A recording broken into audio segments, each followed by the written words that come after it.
everybody, welcome back to Darvanalee Designs Studio. For those that don't know, my name's Nicole and today we are here for my booktube Stitch With Me. So we have a few books to get through, but first of all let me tell you what we're working on. I'm working on Cottage Needleworks Snow Village. I am doing this as a cushion, so I'm doing all the little charts on one piece of fabric. The fabric that I'm using today is a 16 count Ada. It is dyed by DDs Fabrics, which is me, and basically the color is Lagoon, so it's like a bluish with a hint of green through it. All right, so yeah, it's called Lagoon and 16 count, and we do have this color available in, if I've still got some stock left. I haven't done a stock take for a while, especially before this video, but yep, you can check out the website, which is DarvanaleeDesignStudio.com. We are based here in Australia, and unfortunately at the moment I am not shipping overseas because the postage is a little bit expensive, and most people end up cancelling the order, so I've just, yeah, you can't proceed with your order if you're overseas, so it's only Australia at the moment. All right, so basically we have a few books to get through today. I'm almost finished one of my books, but I'm going to talk about it because it's pretty much wrapping up now, so I know what's going on about it. So 5 books we're covering today. Virgin River, Jessie Hunt series, and a few that I've read for Bingo Prompts and Magical Stitches. Alright, so as you can see, I am working on the Snowflake stand, which is the first one. Okay, that's the little picture. And I have done all of this. We've seen this a couple of weeks ago. I think we used this for a Stitch With Me as well. I've just got the snow down the bottom. I'll just show you again. I've just got this bit and the snowman to do, and then I can move on to the next block. So it is so pretty. It's coming together so nicely. So we're going to get stuck into that. Nothing much else has really happened this week except for a lot of reading, a lot of being at home because I'm avoiding the world at large at the moment. I don't want to get sick, and yeah, so I've just been staying home. Lucky for me, I have all my things here so I don't have to go anywhere. I think I've only been to the shop once. I've been down to pick up the girls and stuff like that, but I've not got out of the car. I haven't done shopping either. I've done that by click and collect, and Savannah picked that up for me and just put it in the back of the car. I'm avoiding touching anything, all that sort of stuff. I'm just making sure that I'm taking all the measures that I can, and the girls are also doing the same thing as well, to keep me well, because I really don't want to get sick. Although it does sound like I've got a bit of a scratchy throat today, but I think that's just from snoring. Been having some late nights, and when I'm crashing out, I'm crashing pretty hard. Alright, so let's get stuck into the stitching, and also grab a cuppa, grab your stitching, whatever that you are going to do. Sit back and relax. This is going to be a little bit of a lengthy video because I have actually read 5 books, so as I said, and I'm going to talk about them. I will give this warning again when I get to the book. One of the books that I have read has a lot of triggers in it. So just be aware as you're listening, when you hear me start talking about Once We're Warriors, that it will have a trigger warning on that one, okay? So just be aware of that.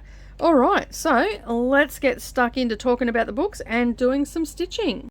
Alrighty, so hopefully you've got yourself a cuppa and you're going to sit back and relax or get some stitches in while I'm stitching away and talking about the books that I have read this week. So I have read 5 books this week, although I've got about 5 minutes left of another book, of one of the books, but I pretty much know what's happened and all the rest of it, and that's just the Jessie Hunt series. Alright, so the first book that I read for the week was another book in the Virgin River series, so it's book 16, so we're nearly to the end of this series. I think I've only got 2 books left, maybe 3. This one was called Redwood Bend. It's by Robin Carr, obviously. It has 377 pages. It was published in 2012. It's in the genre of romance. It's set in a small town called Virgin River. I listened to these ones on audiobook because, quite frankly, who can afford to buy all those books? I've got other books to buy. So, and the narrator is Therese Palmer. All right, so this story is about Dylan, and he's a former actor who is from Montana. Montana, and about Katie Malone, who is, if you remember, I mentioned her in the last review, I think. She is Connor's sister. So she's the one that has the twin boys, and basically that whole thing with Connor and him being in hiding and all the rest of it, that was all sorted, and so now she's looking to move closer to Connor because they had to go in separate directions to keep their identities a secret and keep them safe and all that sort of stuff. So basically, the book starts out with her making the decision to go and visit Connor and Leslie, was it, that he ended up being with. They are still in Virgin River. He is very happy there and all the rest of it. And so she's made the trek across the country, and she's on the last leg of the trek, and she's in a big truck, and she's quite an independent woman and knows her way around tools and all that sort of stuff. That is a significant part of her character. And that she does everything by herself, and she doesn't need help and a lot of the time with that sort of stuff because she's grown up around in a hardware store, and her dad believed that she should learn as much as Connor should learn, and so she knows all that sort of stuff. The only thing is she's in a big truck, four-wheel drive type vehicle, and she got a flat tire, and it's raining and she can't get the tire off. Cue the rescue team, and that's where this group of bikers, not bikies, bikers, are out on a trip. Yes, it is raining. They know that, and obviously, but they got caught in the rain as well. But they stopped to help her because she was on the side of the road, and that's where she is introduced. Well, that's where she meets Dylan, and so the story evolves from there. The old guy that's with the bikers, he brought them back to. He was sort of in the last book. He was just in the last chapter, I think, last two chapters, where he had come to scout out great places to ride and all the rest of it. So this is like a tour group type thing, and basically they stop, they help her and all the rest of it. And there was a little bit of a spark, possibly because she was in a wet t-shirt and you could see everything. So obviously, he's a red-blooded male and his interest was piqued. So then it just goes on where they end up down in the town. They're staying there for some time, seeing the sights, going bike riding and all that sort of stuff. So, and then they run into each other again and so forth and so on. Their story starts to develop. The problem is that the economy has taken a turn, and that has been an underlying thing in the theme of the books. And given the time that it was written, 2012, the economy had taken quite a hit. We'd be 3 years into a downturn in the economy at that time. So most of you would remember the GFC, as they called it here, Great Financial Crisis here in Australia. That was a global thing, and so it was like a lot of places went into recession and stuff like that. I think Greece at the time had problems as well, major problems, economic problems and all the rest of it. Well, America wasn't immune to that. They had their problems as well. So given the time that this book was written, I'm not surprised that this is in there. And I haven't mentioned it in the other books, but it has been mentioned a fair bit throughout the books, but it hasn't been the highlight of the story, so to speak. So this particular book, this one actually had highlighted it a bit better because Dylan was, he is an owner of an aviation company, and they're looking at a major downturn in business and stuff like that. So they are struggling to keep afloat, struggling to keep employees on and stuff like that. So Dylan is the owner of it, and he has a partner who is also on this trip with him, but Dylan decides to stay and scout around Virgin River and surrounding areas for potential work, so whether that be charters and stuff like that. So he goes and sees all these people, and all this time that this is all going on, because this is the plot of him, he is getting to know Katie a bit more. Katie's, open to the idea of seeing him and all the rest of it. She knows who he is. He is not in Hollywood anymore. He was quite a brat of Hollywood, and his grandmother rescued him from Hollywood and took him out to Montana, and he's pretty much turned his back on Hollywood and all the rest of it since he was a teenager. He lost his dad, then he lost his best friend to a drug overdose, and so forth and so on. So basically that's the storyline of him, and he's looking to try and get work for his company and keep it afloat and get it through. They are downsizing and stuff like that. They are getting to know each other, Katie and Dylan, and basically one thing leads to another and a romance ensues. So while all that is going on, there's not much more mention of the other people in the series. So Jack was in it, of course, because they're in the bar, and Preacher was in it because they're in the bar, and this Walt guy just loves his food and all this sort of stuff. And so there's that little sort of thing, but it wasn't very prominent in the story, and there wasn't really much of a mention of anybody else. There was a chapter or two where Connor was a little bit more in it because he was peeved that this guy was seeing his sister, being overprotective and all that jazz. So yeah, so that's sort of where it went with that. And so this book was more about Dylan and his struggles. Katie was there, but she was more of a sideline character, I felt. So I felt that the book really focused on Dylan and what he was trying to achieve. And so yeah, as I said, he was out looking to get work and all the rest of it, but in the meantime he figured that he would be able to go back to Hollywood, and because he's still wanted, and his agent, or his old agent, used to call it, or still does call him all the time, even though it has been many years of him being out of Hollywood and not doing anything like that. So basically, he thought that he'd go and see his agent and he'd tee up to go back into Hollywood and do movies and, get money that way to keep his business afloat, because it was an option. And so Katie knew that he was not going to be sticking around, and he basically had a past life where his family are just chaotic. He's got siblings, but not one of them are a full sibling. His parents had been divorced and remarried so many times. Typical tabloid Hollywood stuff that you read about, basically.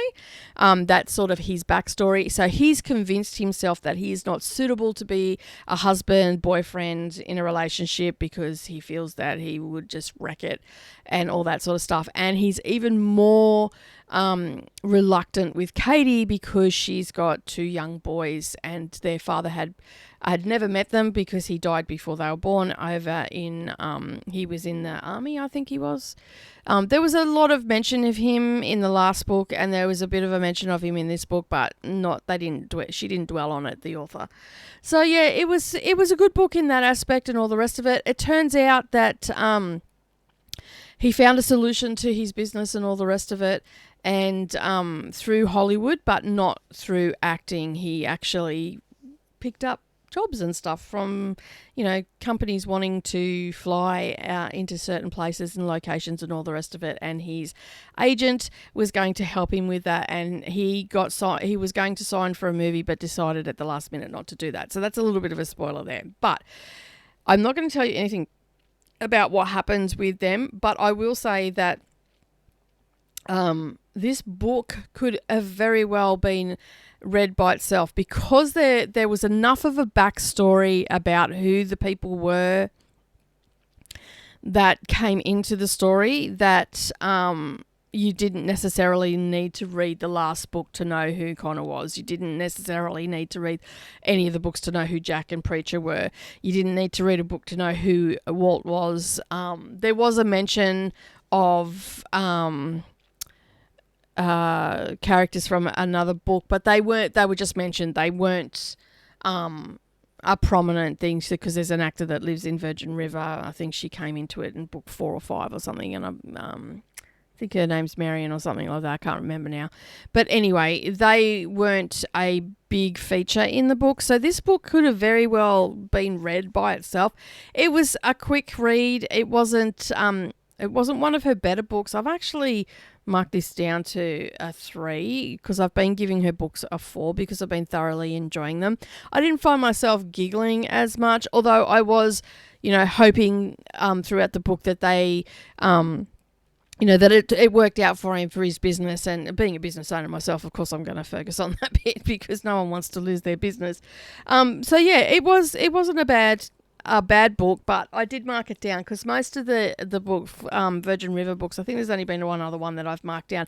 And funny enough, when I went back and looked through, it was another one that was a standalone. So I'm thinking that, in my opinion, I don't like it if it could stand alone. I prefer it to bring the other characters in it, because I think that just gives it so much more meat to the story, so to speak. Like it really brings the story alive. It really makes you feel like you're part of this town and all the rest of it, having all the little tidbits and stuff coming in from the other characters and all the rest of it. But it's still a good book, and I still thoroughly enjoyed it.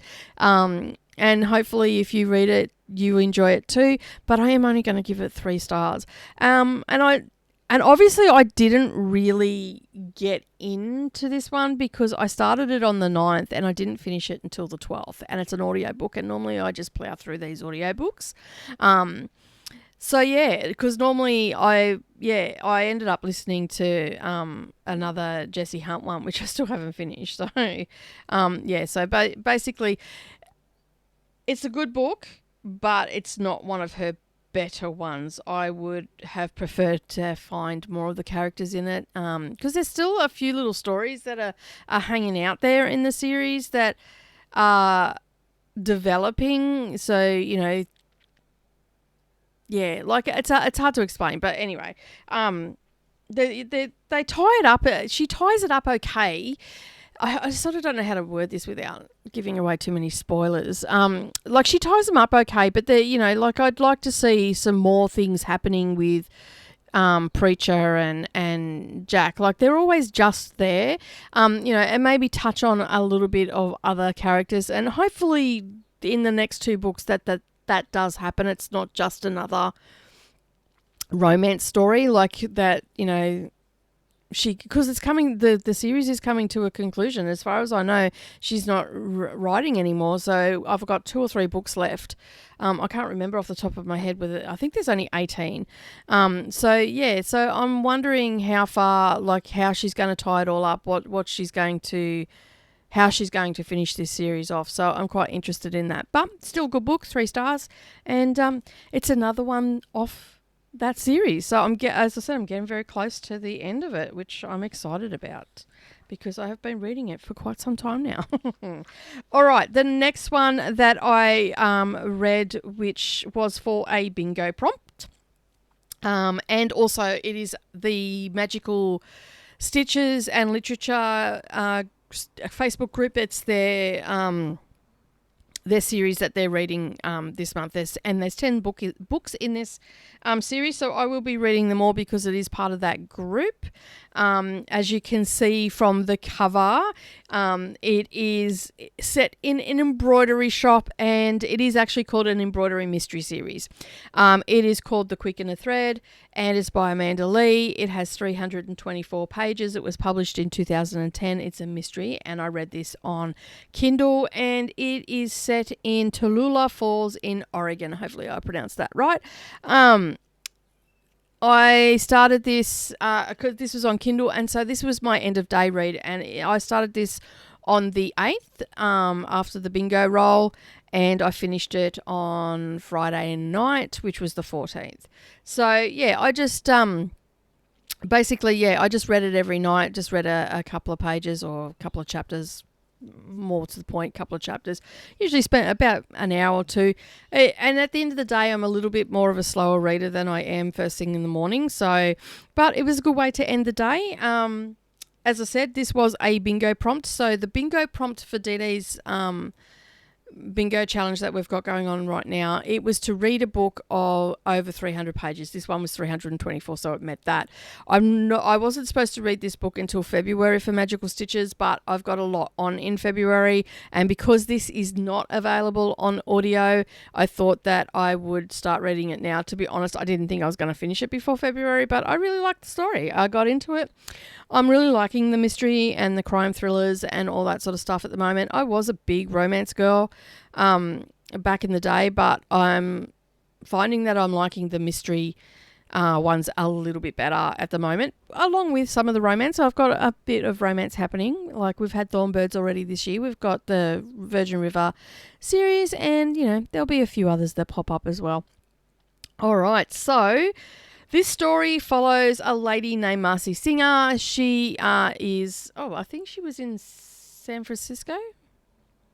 Diego, somewhere like that. That's where she resided. Her best friend gives her a call one day and lets her know that a shop front has come up for lease in the little town of Tallulah Falls in Oregon, and if she was still interested, maybe she could open up that shop that she's been going on about forever and a day. Now, Sadie is her best friend. They were college roommates, and they've been friends for quite some time. So basically, Marcy jumped at the opportunity, and so Sadie basically set the wheels in motion, and it then jumps. It sort of explains who they are, and then basically it sort of moves to that she's in. A couple of months have passed, everything's sorted out. She's in Oregon, and it's the opening of the store. Now, the store that she has opened is called the 7 Year Stitch, which I thought it was a fabulous name because she likes old movies, and I think she mentioned it was a Marilyn Monroe movie, 7 Year Itch, I think the movie was called. So she's taken a play on that. And she's got a mannequin in her store that she calls Jill, and she's got like a blonde wig on, and she has a dog, as you would have seen on the cover, and his name is Angus O'Rourke. And he is an Irish wolfhound.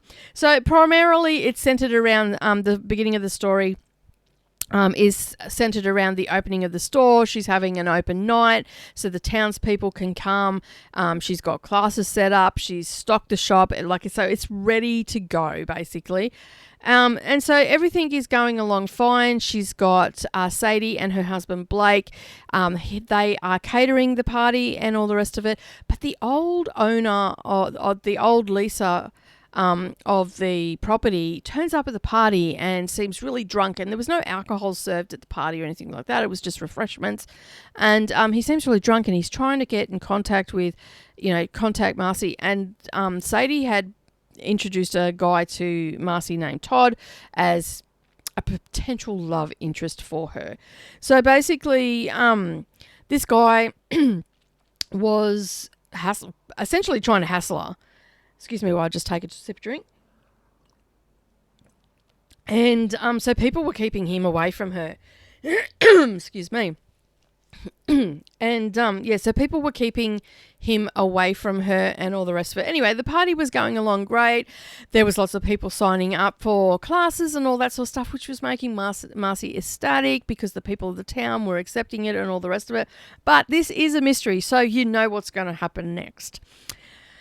The party finishes, she goes home, she locks up the store, flashback, then she goes home and she's settling in. Then she comes back the next morning, and after a good night's rest, she comes back the next morning to open up the store for the first day of trading and all the rest of it. She walks in, goes to the store, and the dog runs in and is at the storeroom. She opens up the storeroom door, and who should be dead but the guy that was trying to talk to her, the former owner of the building. Well, not the owner. He used to lease the building. So the ambulance come. Sadie had walked in at this rate as well.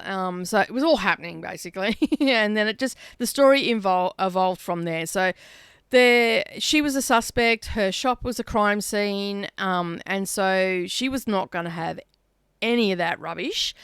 So she becomes like an amateur sleuth, so to speak, and so she goes on a hunt for who the killer is and all that sort of stuff. And basically there's a lot of people in this story that you start to suspect that might be involved in it, because there was some real estate scam that 4 of the town folk went to jail for. So prominent figures in the community have gone to jail because they were doing the wrong thing. So I don't know much about real estate, but they were... Yeah, and there was a touch on identity theft because Marcy found out that, her identity had been stolen, and then there's a whole thing there, and I'm not going to give too much away. So anybody that likes these embroidery or quilting or sewing genre type mysteries, you're going to love this book. I found it, I had to actually set my alarm so I would go to bed and didn't do what I did the other week with the Thornbirds and stay awake to all hours of the morning reading. I just wanted to do an hour or two at night and wind myself down for the day and all the rest of it.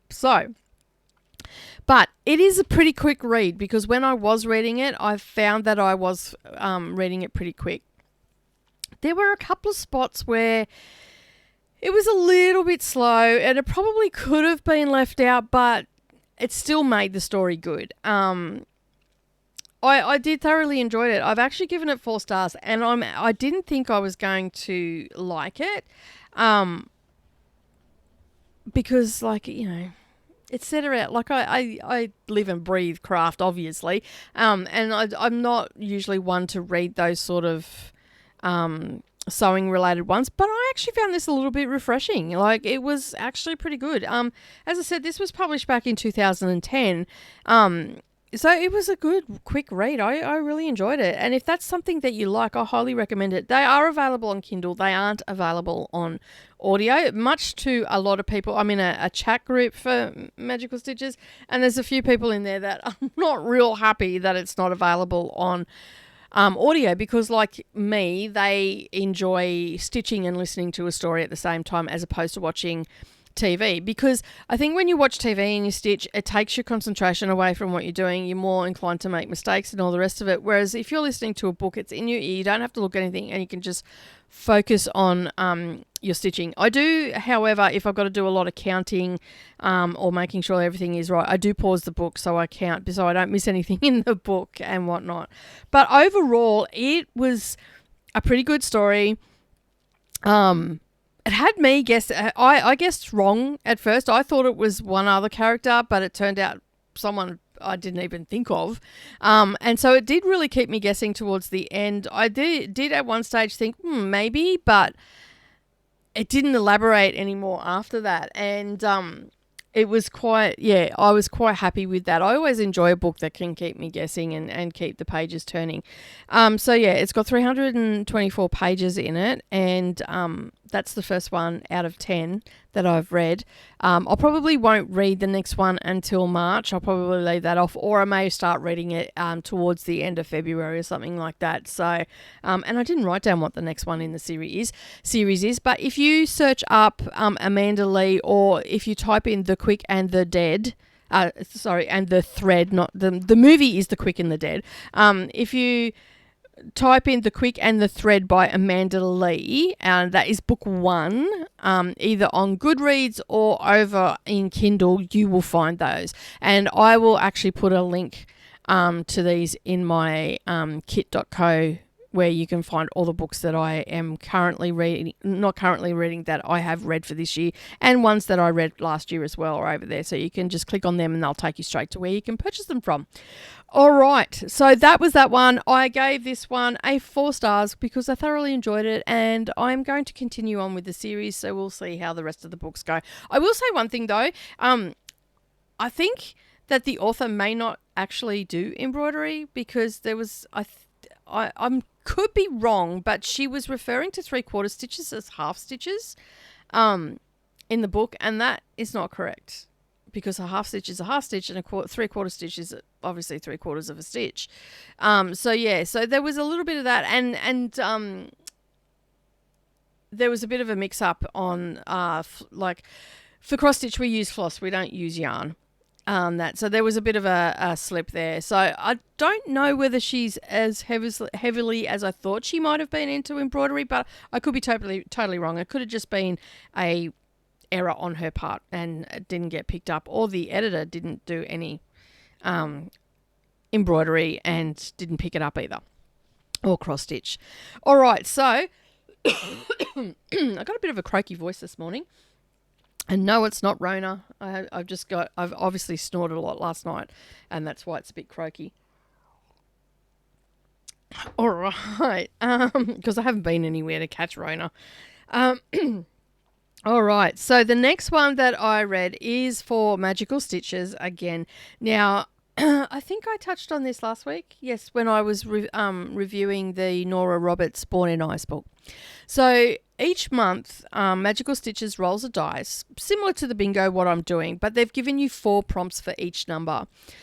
We have 27 numbers, and they're rolling 1 each month. So out of that, we're going to get 12 rolls.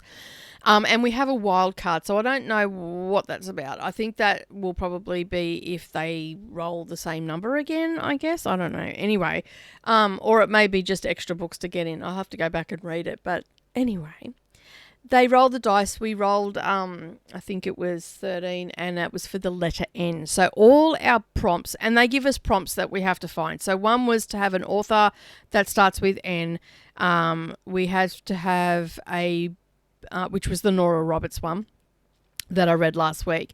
One had to have novice in the title. One had to have the word name in the title, and the other one was a country with the letter N. So I chose Once Were Warriors by Alan Duff. This was published back in 1990. There is a movie as well about it, and I did not know this. I thought it was just a standalone novel, but it is actually book one of a trilogy. So I'm going to take a while before I get to read the other ones, and I'm going to get into that in a moment because it was a pretty heavy book. I've seen the movie. I seen the movie back when it came out. I didn't really pay much attention to it because while I do love watching movies, it wasn't something. Back then, it wasn't. I was busy raising kids and stuff like that, so I was probably tired and didn't pay much attention. Didn't think much of it. I think actually a friend suggested that we watch it and all the rest of it. So I only watched it when it came out on DVD. So whenever that was, whatever year that was, and I've never watched it again. So anyway, the genre is literature fiction, and basically it was published in 1990. It has 192 pages, so not a large book. As I said, it was the prompt for Magical Stitches. It's starting with the letter N, and this is the country of New Zealand, and that's where it's set. I actually listened to this on audio because Brendan had it in his Audible, so I thought, well, I'll just listen to that. The narrator is Jay Laguria.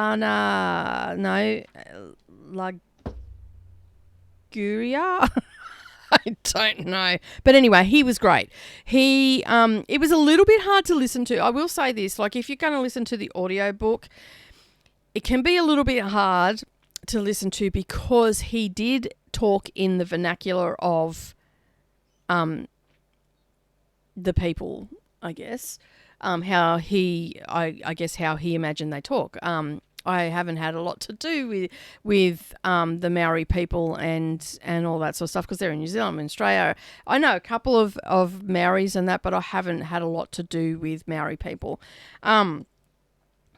So basically it was a little bit hard to listen to, but once you got into the swing of it, and because I'm used to bogan slang, it was easy to know what they were talking about because New Zealand and Australia, the slang is very similar.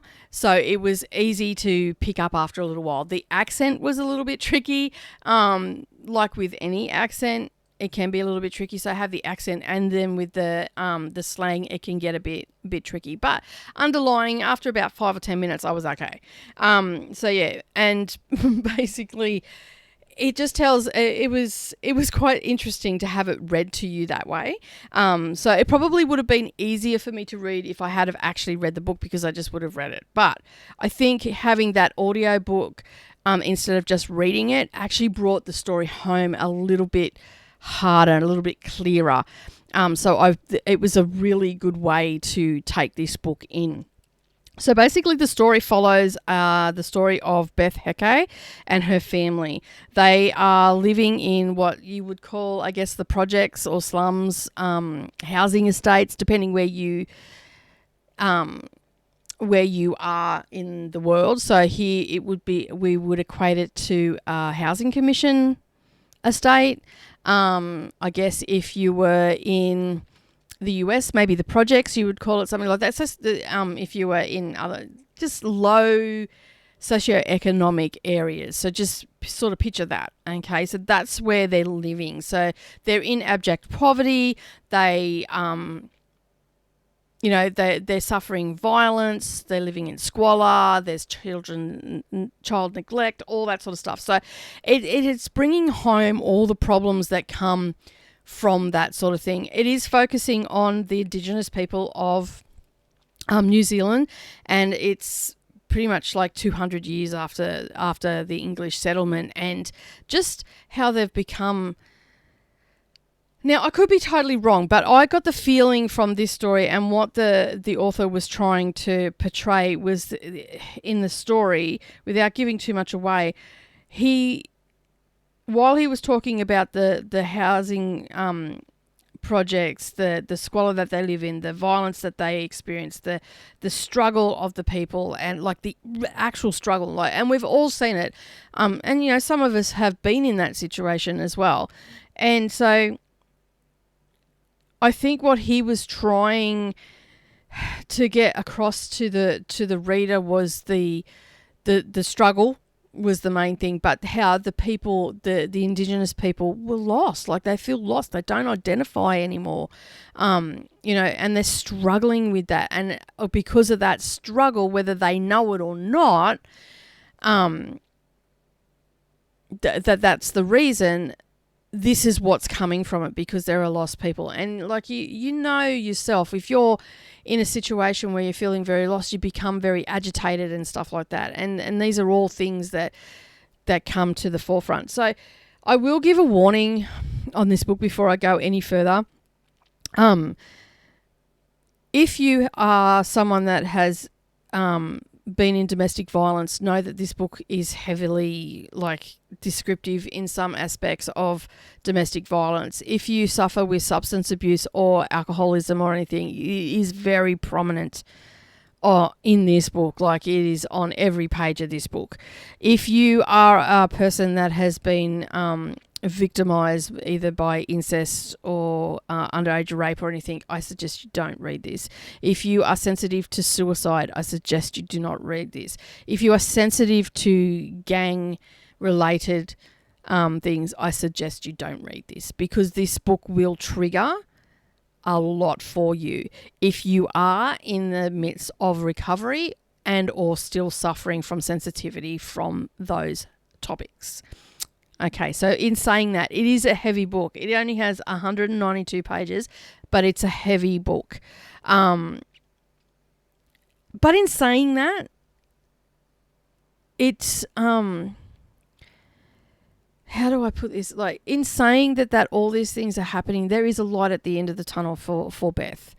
I will say that. I probably am going to give spoilers in this, because there is no way to talk about the content of this book without giving spoilers. So if this is not if you want to read this book, I suggest that you switch off now, because I am going to give spoilers. All right, so as I said, it follows the story of Beth Heke and her family that live in squalor. They live in a project or a housing estate, housing commission. This book was so raw and compelling to me, and the story of the Maori, the struggle of the Maori people.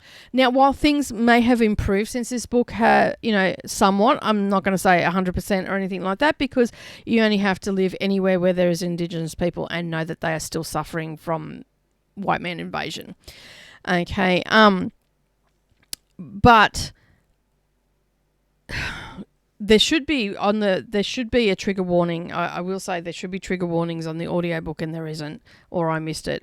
But anyway, it follows the story of this family and the struggles and all the violence and all the rest of it. Now, they have 4 children, 4 children, and it's basically highlighting the struggle of the Maori people that is obviously based on a lot on real observations and all the rest of it. I've seen it here in my own country with the Indigenous people, how they struggle with alcoholism and violence and all that sort of stuff, and struggle, like they want to live their way, and then it's just not working, and then they're all put into one place. And I mean, we've made a lot of inroads to fix the problems here in our country, and I'm sure New Zealand has done the same thing as well. I don't know a lot about that, which is shame on me, not knowing about our closest neighbours. And as I said, shame on me. And it's actually, this book has made me feel like I need to research it more and all that sort of stuff. And at the same time, I really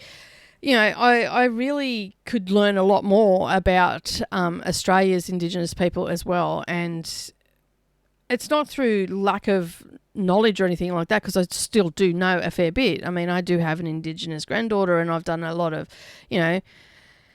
stuff through the schools and stuff with my children and stuff like that. Like, we have a lot of things here that celebrate the Indigenous people and all the rest of it. And we always acknowledge their land, the traditional owners of the land. We have, where I live, quite close to us, a community, and they're quite an active community as well. Their elders are quite active and all the rest of it. And, you know, like any race, it doesn't matter what race on the face of the planet, you're always going to have those ones that cause a little bit of trouble and all the rest of it. But anyway, this book has done nothing more but urging me and myself to learn more about the Maori people and their struggles and, you know, what's being done about it and stuff like that. So it may encourage you as well. So basically, there is a lot of child neglect in this. There is sexual assault, there's suicide, there's incest, there's domestic violence, there's drug and alcohol, there's poverty. It took me a while to get over this book. Like, there is in such a small book, there is such a lot of content. And just the drinking, like, yeah, I know it's only fiction, but this really hit home for me. Like, there was just so much that going on in this book. But as I said, it gives the reader a sense of hopelessness as you're reading it. Like, there's no way they can get out of this. But there was a tragedy, and it was a suicide of in the book that basically helped Beth, who's the main character. It's her, pretty much her story. It helped Beth to reconnect with her true self, to reconnect with her family. And she had been living, I think, 14, 15 years or something it was, with, you know, domestic violence and abuse. And, you know, it highlighted that one of her kids had to go to court, and they had a party and it got so smashed. Smashed is drunk here in Australia, or maggot, like really drunk and all the rest of it. So, and Grace, their daughter, who is 13 years old, she turned up to court. Well, subsequently, her older brother, he's the second oldest, he went into foster care. And so basically, when he went into foster care, he went into the hands of one of the Maori warriors. He was still a warrior. And basically, you don't really hear much about it. It continues on with what's happening back in the projects and the drinking and all that sort of stuff. But he's gone away from this. So he's been removed from the situation. They slept in and didn't even turn up to court. And it wasn't until hours after that she realised that she hadn't... It was 1 o'clock in the afternoon when she woke up, and by then it was too late. He'd already been put into care and all the rest of it. Grace come home, and it just went on with how the father didn't even remember about it until, I think, like that night. And then it was just like, oh well. That, like, zero cares given. And basically he went off. So he was pretty much out of the story, but he was still there. So they were going to save up. Like, Beth at one point, after talking to her daughter, decided then and there that they were going to save up for a rental because they didn't have a car. So they were going to have to rent a car to go and see him. And they organised for a day to go and see him. And it was 13 weeks later. She had saved all the money, made a picnic. They were in the rental. They were having a great day. And then basically they were driving around, and Beth kept saying, we need to go and see him. We need to go and see him. And the husband ended up in the pub. And then she ended up in the pub, and she hadn't drank for 13 weeks, so she got really maggot. And then basically the kids, she gave them, the kids were sitting in the car park, and it just highlighted how all these kids were sitting out in the street, and all these people were in the pub. They're, you know, getting drunk, pissing up, and just having a fat time and all the rest of it. And basically the kids end up going home, and yeah, it's just a like, excuse my French, but it's just an absolute shit show. Okay, it was just heavy stuff. And yeah, so basically then other events happen and all the rest of it. Meanwhile, her eldest son is trying to get into a gang, and stuff starts happening with Grace. You don't hear much about the younger one. Maybe they had 5 kids. Was there 2 younger brothers? Because there was 3 in the car when they were driving around. So they must have 5. Because you didn't really hear much about about the one that went into foster care. So there was the older brother that was trying to get into a gang. Then there was Grace, the 13-year-old daughter, and she was questioning her life. Like, she had aspirations to become more, to be better, and she was a very quiet girl and all that sort of stuff. And there's a whole story there which turned out to be very, very sad, but the catalyst for Beth getting her stuff together. So, and as they say, sometimes from great tragedy, great purpose can come, and that's what happened with Beth. So basically, spoilers, everybody, her daughter dies, okay, and basically from that, the Maori people, her people, come and they do a Maori funeral for her and all that sort of stuff. And her son that went into foster care comes to that with the guy that is he takes care of all the Maori kids and that they go into foster care.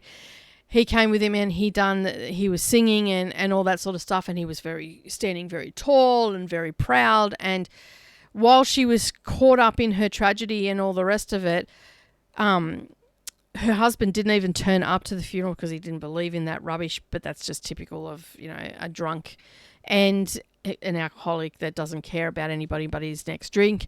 And basically, yeah, so she was at this, and like, she had a light bulb moment that, in that moment in time from that great tragedy came a foresight for her, and she could see in her son how proud he was. And so in that moment, she was at the beginning of reconnecting with her true self and reconnecting with her family. Subsequently, she went home, she kicked her husband to the curb, which means kicked him out for those that don't understand that terminology. She kicked him to the curb, and he was essentially homeless. And so she turned her life around, and with the help of her people, because she wasn't from the area that they were living in, she was from another area, and I don't know, I've never been to New Zealand, so I don't know whether it was, South Island, North Island, whatever. But she, with the help of her people, they were watching and seeing what she was doing. She was helping all those kids that were being neglected by their alcoholic parents or substance abuse parents and stuff like that. So she kept going around. If you ever need to come for a meal, you come to my house. If you never ever need this, you come to me. And she started putting herself into the community. She threw everybody out of her house that night of her daughter's funeral. Excuse me, and basically started to turn her life around, and also turn the life around of other people, and her people started to help her. So they made sure that, there was things available to her to help these kids and stuff like that, to help them see that there is a light at the tunnel, that this doesn't have to be their life. And, I hope that I haven't done any research into it, so I'm going to do after this video and over the course of the next couple of weeks, I'm going to do a little bit more research into the author and what his motive was behind it. But I just got a distinct feeling from this book that he was trying to highlight the fact that the Maori people are somewhat lost at this particular time in history, were very lost, and because of that, these social problems were happening more and more frequently and becoming more and more prominent. As I said, this is book one of 3, and it ended with another tragedy for Beth. So I'll be interested to see where it goes from here and the other books and all the rest of it. But I can honestly say it took me a couple of days. Like this, I read this book and then I went on to my next book, and I kept going back.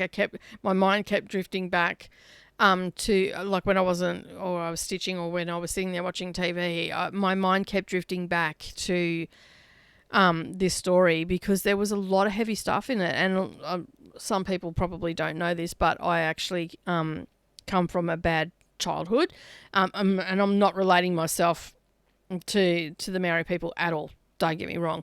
I think it hit home for me because I do come from a pretty shitty childhood, and I was beaten as a child and stuff like that. And then subsequently, I have broken the chain, which is absolutely fabulous for me and for my daughters. But I went from an abusive home as a child to an abusive first partner, and I was with him for 10 years and suffered at the hands of his domestic violence and substance abuse and stuff like that.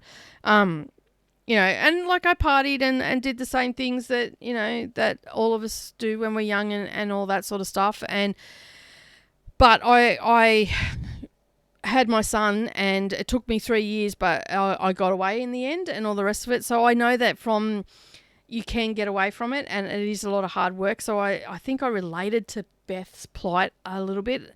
As I said, I'm not relating myself to the Maori people at all. I would never do that. I do not understand what they've gone through at all, and I'm going to learn that a little bit more. And quite frankly, I still don't understand what the Aboriginal people, because I'm not Aboriginal, so I don't know. I can't put myself in their shoes 100% because I just can't. And so I found this book very heavy to and I've got friends that have also been victims of rape and stuff like that. And I know people that have committed suicide and young people that have committed suicide and stuff like that. So it is a very heavy book. If you've experienced any of this, very heavy book. If you haven't experienced anything, be prepared to be. It will oomph you. But if you can read it. It's well worth the read. It may just open your eyes to the plight of some people in the world that, obviously this was written a long time ago. What is it? 1990. So that's 30 years ago now. So over 30 years. So things have been changed a lot. There's a lot more movement in the human rights and all that sort of stuff. So yeah, just be aware that it is a heavy book. All right. Let's move on to something a little less heavy now. This book, again, is another prompt from Magical Stitches. So I had to read a book with the title, in the title I had to have the word novice. Now, I'd done a Google search for this, and it wouldn't be one that I would normally read, but I was looking for a title that had the word novice in it, and there was a few that popped up, but they were fantasy, and they were part of a series and all the rest of it. And I do like reading fantasy, don't get me wrong, but I just wasn't in the mindset, especially after reading Once We're Warriors. I was not in the mindset for world building and all that sort of stuff. So, and there was a lot of people were saying that was the book they were going to read. So I went on a bit of a search, and it took a little while, but I found this book called The Novice's Tale. It's by Margaret Fraser. Turns out it's another series, and it's 17 in this series, and it's a medieval mystery.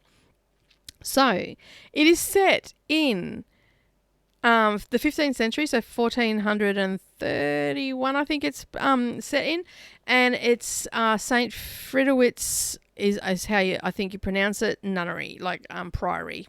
So it's set in where there's a whole heap of nuns, and this is the novice's tale. So for those that don't know what a novice is in the terms of nun, that is a nun that is about to take her vows. So she has, been living at the convent and basically doing all her things that she needs to do, and she's just about, so she's called a novice.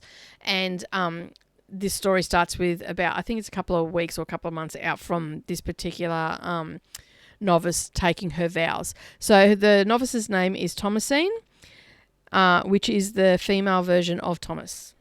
So Thomasine, and basically it's just a tale of as I said, it's set in a priory in the 1400s, and we're introduced to a novice nun called Thomasine, and she is just about to take her final vows, and like all mystery novels, there is something that happens. So in this case, it's a murder.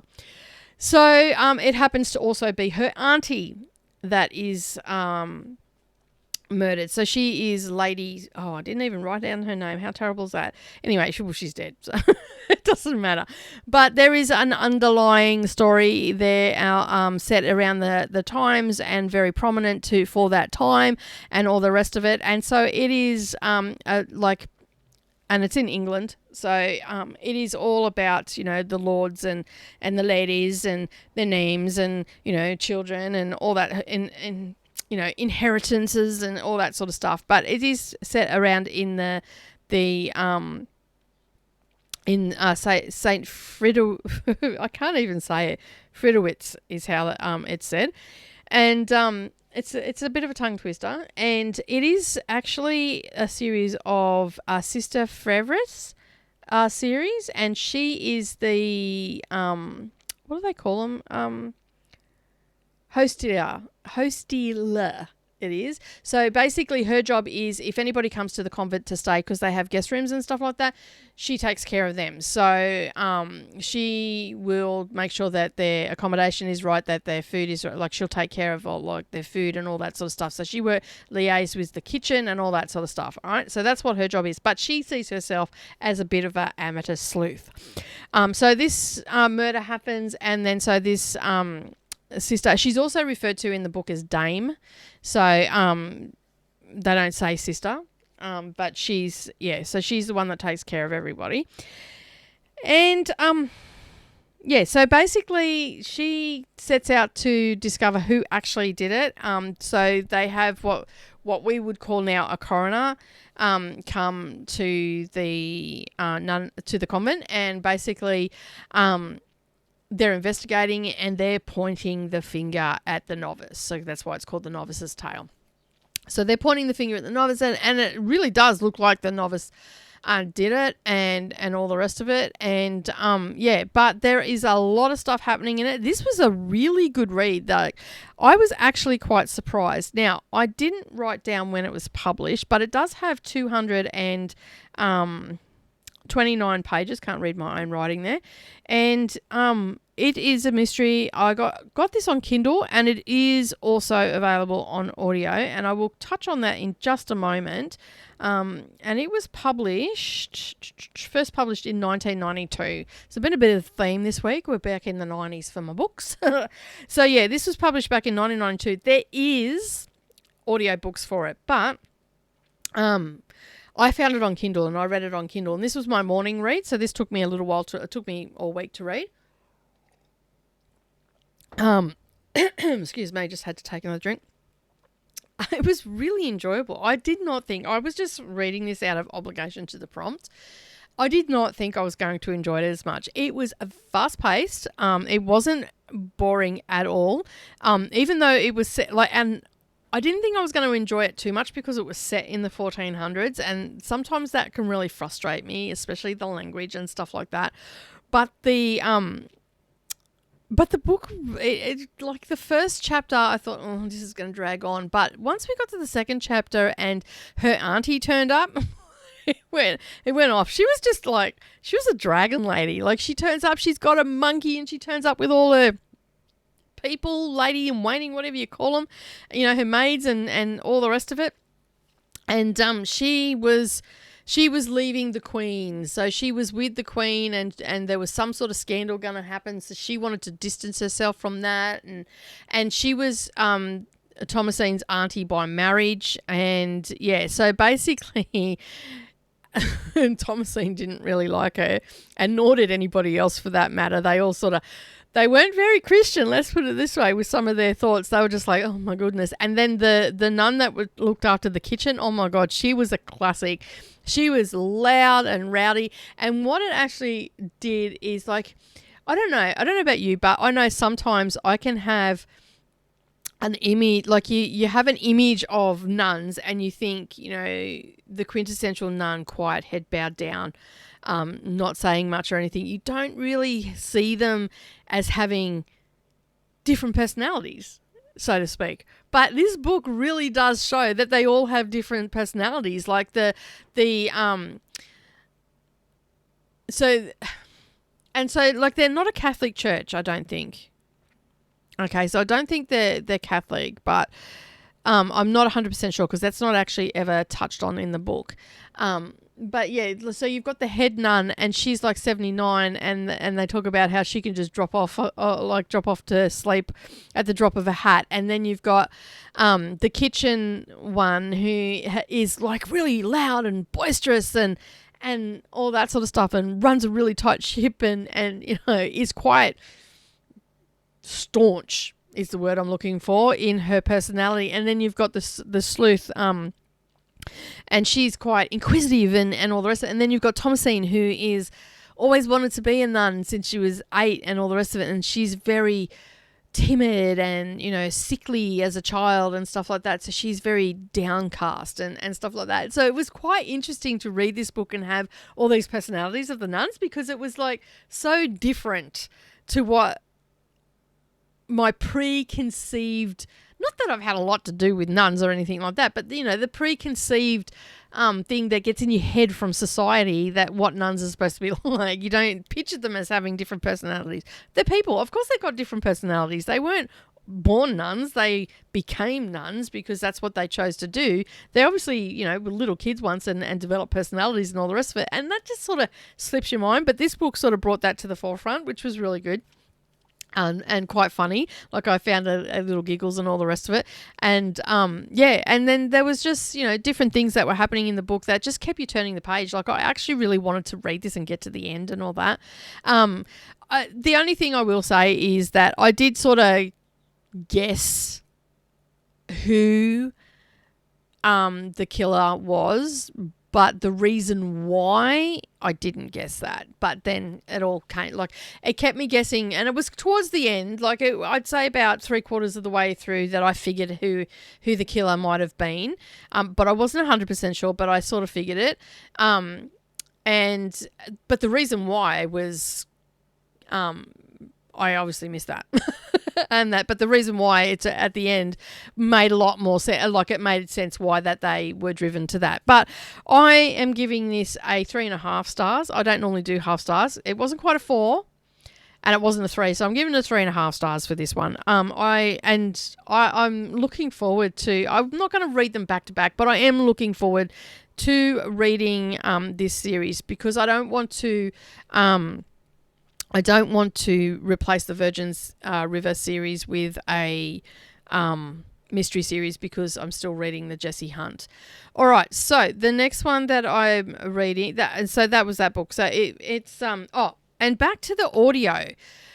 This is very frustrating, but it could be the reason why there is only 3 on there. So basically, as I said, these are all available on Kindle. You can get them on Kindle, not a problem. I have found them on there, and I've been onto Scribe and onto Audible to see if they are available. I didn't even think to look for the Audible book when I started reading it, because I was just using it as my morning read. So basically, I went looking after I finished the book. I thought, I wonder if the other ones are on audio. So I went and had a look, and I typed in Margaret Fraser in Audible, and only 4 books came up. The first 3, and then book 16. So then I went over to Scribe, and Scribe only has the first 3. So I had a look on Audible, because Scribe doesn't always have when it was put onto audio, but Audible does. And or you can do a Google search and you can find out when it was first put transcribed onto Audible or audiobook. And so I had it. This book was only, I think it was 2020, just at the beginning of 2020, this only went on to audio. So I'm guessing that over the next couple of months or even 2 years, they'll all end up on audio, but they're obviously in the middle of doing that at the moment. So it'll be interesting to see if they do, because I was a little bit disappointed, because I thought, well, this could be another one that I could read or listen to while I'm working once I'm finished the Jessie Hunt one. But I've also got another Blake Pierce one, that the Left 2 series, which is I started reading last year. So I sort of went, and then they've only got 3, so I'm not even going to bother. I'm just going to read them whenever I feel like having a filler, and I'll just get them on Kindle. I won't worry about the audio at all. So they'll end up being a lot of my morning reads throughout the year. Will I get through all 17 this year? Probably not. I probably only read 1 a month. So these will go into 2023. So I am also reading the Jessie Hunt series as well, and I'm up to book 13 I'm currently reading, and I've got about 5 minutes left of that book, and I'm actually a little bit disappointed with this book. While it was great that she's been called in on another case, of course, like she's left the bureau, she's left the department, but she still gets called in all the time. she got called in again to go over to an island, and a lot of wealthy people go over to this island and whatnot. Anyway, subsequently there's a murder over there, so she's called over to go. So she's not working with that Karen. She's working with some small-time police officer and all the rest of it, who is really hindering her her investigation to begin with, and because there's a secret that they're trying to keep about this island, which happens to be that there's a few swingers on there and all the rest of it, and this particular hotel that they go to has no cameras, so it's making it even more difficult to find out who murdered this woman, because you find that, like, every book starts with a murder. Okay, like in the first page, there's murder. So we know that. That's not a spoiler. And so basically, I've only got like 5 minutes, I think, left of this book. Maybe 15 minutes. I don't know. Let me have a look. Because this is on audio. I have 30 minutes left of this book, and I already know who the killer is and all the rest of it. So it's just winding up the story. So, so she's doing all that, and so she's been away from the house. Kat has come back into the story in the last book, and she's in this one as well. She's keeping a secret from Jessie about Hannah and the risk that Hannah's taking and all the rest of it. Well, Kat's come clean. That's a spoiler there. She's come clean, and that's where the story's just hanging out there at the moment, because Jessie has... So either Kat is getting taken out of the story, like I wanted her to, or something is going to develop from this conversation. So Kat has rung Jessie and said, hey, I think you need to be concerned about Hannah. She's exhibiting all these, she's doing all these risky behaviours and stuff like that, and I've kept it from you for a couple of months. Right? So that being said, Kat goes, I can go and check on her if you want, rah, rah, rah. And Jessie goes, look, you know what? You've broken my trust and I really can't talk to you right now, and just don't bother. So she just put a stop to it, and it just like brought the hammer down on that relationship for now. So I don't know where that's going to go. In the meantime, Hannah is still trying to do risky things. She's talking about breaking the law to her friends. Her friends freaked out. She's going, I was only joking, but really she wasn't.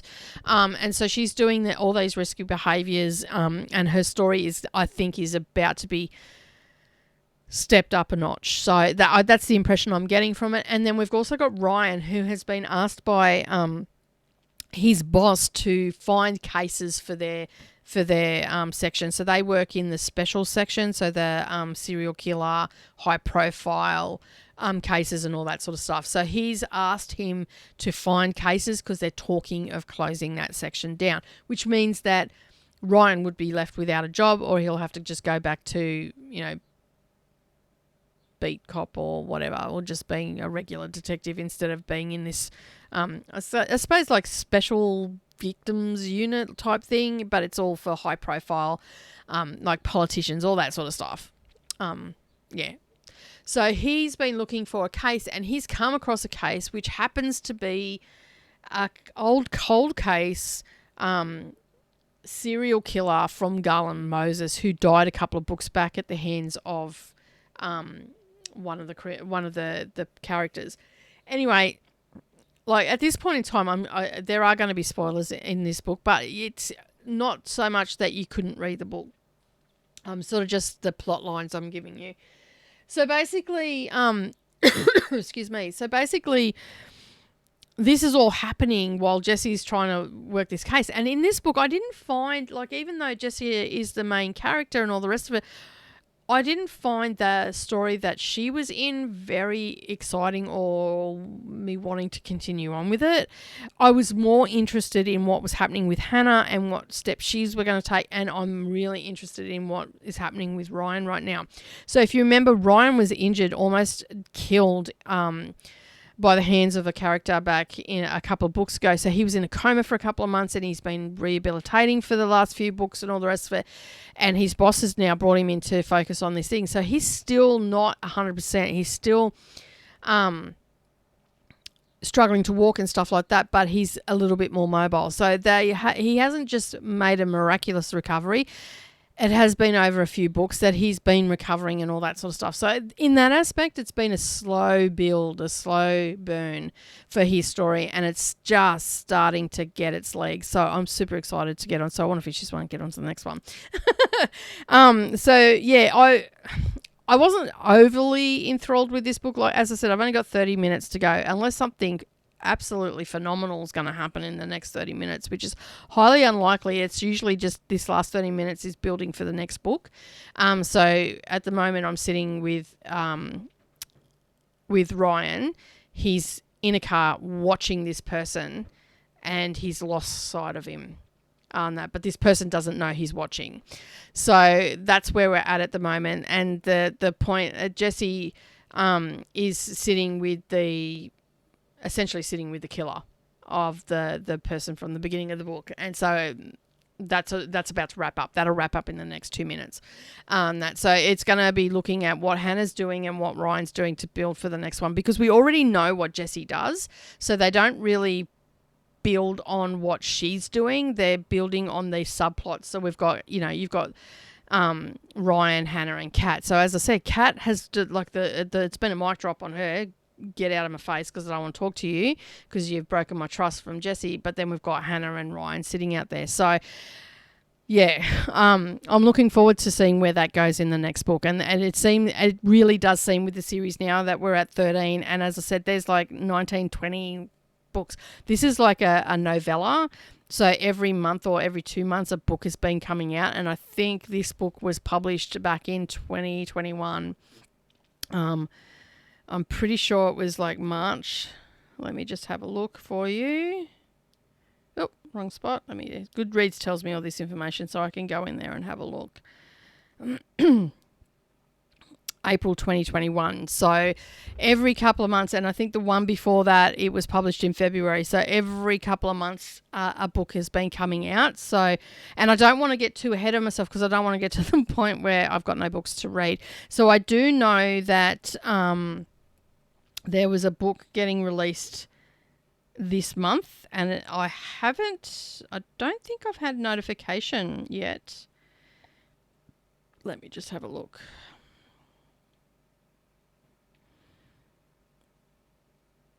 There's 20 books in this series, so I'm guessing, and of course, my internet decides to play up. Let me have a look. Sorry, there's 21 in this series. And I'm pretty sure 19 dropped not too long ago. No. So book 19's not due for release until March of this year. So I'm up to 13 and I'm just reading, at the moment, I'm just reading one a week. Book 18 is due in February. So he's actually stepping up the page numbers too. His page numbers are gone up to is due out. As I said, expected publication is due February 2022, and that's book 18, and I'm up to 13. So I should be right. If I keep at my current reading of that, I should be right.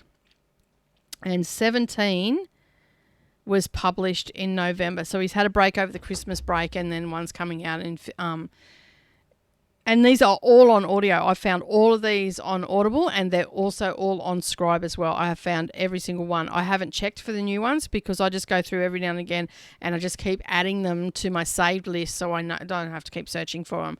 But I'm thoroughly enjoying it. And so, yeah, there's 21 books so far that are slated. So the last 3 aren't released yet. So from February onwards, they're getting released. I couldn't see when 21 was getting released. So yeah, and I'm up to book 13. But that is it for me today. 5 books in a week. That's not too bad. I am up to, that's 8 books I've already read for this year. So I only had 8 slated down for the month or 9 slated down for January, and we still have a few weeks to go of January yet. So I'm probably going to exceed my 9, obviously, because I'm already at 8, and I still have quite a few to read that are for prompts and stuff, because I've got a couple more bingo prompts, and I've got one more book to read for the Magical Stitches for this month, and then I've got my Virgin River and Jessie Hunt ones. So yeah, I'm smashing through them. All right, so that, as I said, that is it for me today. A little bit of a long video because I had 5 books to get through and I had a lot to say about a couple of them. Enjoy the rest of your day. Thank you so much for joining me. Don't forget to hit that like button as well. And if you've made it this far, leave me the book emoji down in the comments and tell me where you're watching from so I can say hi. And if you are new here or a returning subscriber that has yet to a returning viewer that has yet to subscribe, make sure you hit that subscribe button and the little bell icon beside it, and then that way you won't miss out on any future uploads. And if you're only here for the BookTube, I will see you again next Monday. Other than that, I will see you in my next video. Have a fabulous day, everybody. Stay safe and healthy, and I'll see you all again next time. Bye for now.